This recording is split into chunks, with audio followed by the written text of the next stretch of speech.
Now you can go ahead. Okay, imagine you're 18 years old and you fall in love, which shouldn't be that hard to imagine. I think we've all kind of had those silly high school relationships that we think are going to last a lifetime. Well, this is exactly what happened to America Hernandez when she got in a relationship her senior year with who she thought was going to be the man of her dreams. And what happened was they got married, they had children shortly after. And soon after that, he started becoming a little aggressive, started beating her, strangling her, and it started kind of escalating, which is what she noticed. And sooner or later, he started taking it on her 3 children as well. And what happened was she realized that this was getting too bad, and so she took her kids and went to her parents' house. And as she was leaving, he told her, "I'm going to kill you." And she thought, you know what, he's just saying things out of anger, he doesn't really mean it. He's just kind of, venting, fuming, he doesn't mean what he's saying, he's just being mad or upset. And so later on that night, she goes to her parents' house, and what happens is she hears an argument outside the door. And she wakes up in the hospital with 5 gunshot wounds to her. And so luckily the Texas Advocacy Project was there to get her a protective order, and she was never able to see him again, and he was put behind bars. So my name is Kayla Marquez, and I'm a legal assistant at the Texas Advocacy Project. I'd like to thank you all prospective donors for coming here and hearing my presentation, and I would ask that all questions and comments be left to the end with the Q&A. So let's get started. So about the Texas Advocacy Project, what is it? Well, it's a statewide nonprofit law firm, and it's free of charge.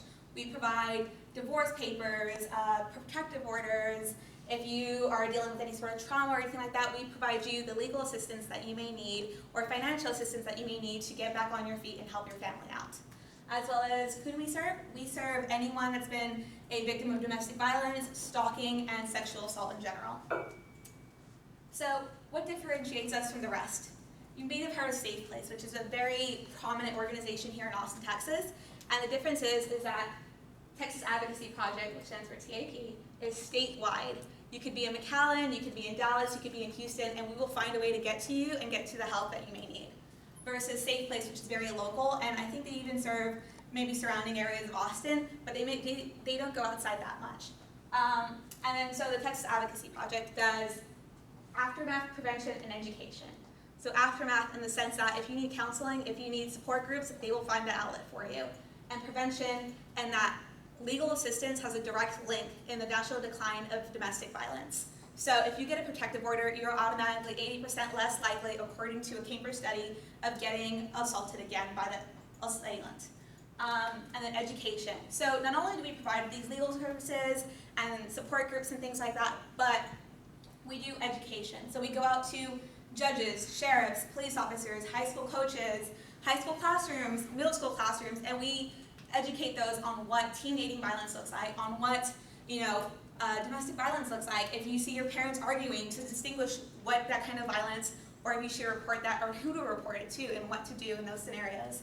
Versus Safe Place, that just kind of deals with aftermath and education, which is like what I stated previously, and that they provide the support groups, they provide the therapy sessions and things like that, as well as education. They do go to the high schools, and I've even seen them here at St. Ed's.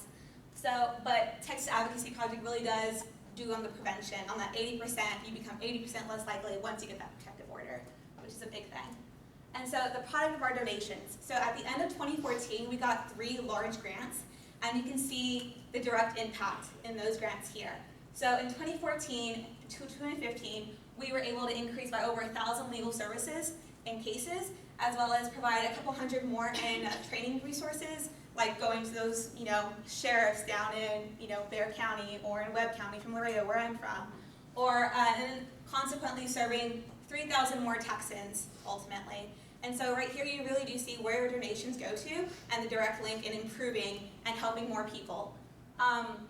So in conclusion, you've seen what the Texas Advocacy Project does, what differentiates us, and what makes us unique, and where your donations go to. And so not only your donations improve the lives of others, but they could potentially save lives. And so I ask that you, donate the envelopes that I've given you, and I will collect them towards the end of this presentation. If you have any questions or comments, I would gladly take them now. Thank you.